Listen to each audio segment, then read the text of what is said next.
एक पति पत्नी आपस में नाराज चल रहे थे।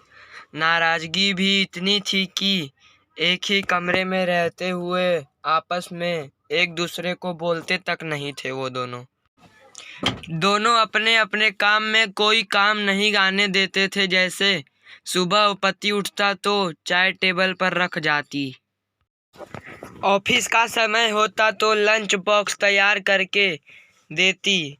इस तरह पति भी ऑफिस से आते हुए सब्जी राशन आदि लाकर रख देता। काफी दिन गुजर गए। एक दिन पति को जरूरी काम से ऑफिस में 8 बजे की जगह 6 बजे पहुंचना था, लेकिन उसकी नींद 7 बजे से पहले नहीं खुलती थी। रात को सोने के समय पत्नी को विचार आया कि सुबह मुझे 5 बजे कौन उठाएगा। पति के दिमाग में एक उपाय आया और वह एक पर्ची अपनी पत्नी के नाम लिखने लगा। देखो मीना, मुझे सुबह ऑफिस में जल्दी जाना है, इसलिए मुझे 5 बजे जगा देना तुम।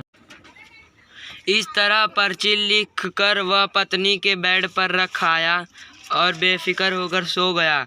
पत्नी पर्ची उठाकर पढ़ी और कुछ सोचा और वह भी सो गई। सुबह पति की नींद खुली तो उसने उठकर घड़ी की तरफ देखा।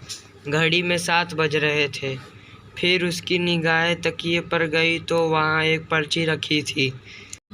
उस पर लिखा था, जी उठ जाओ, सुबह के 5 बज गए हैं।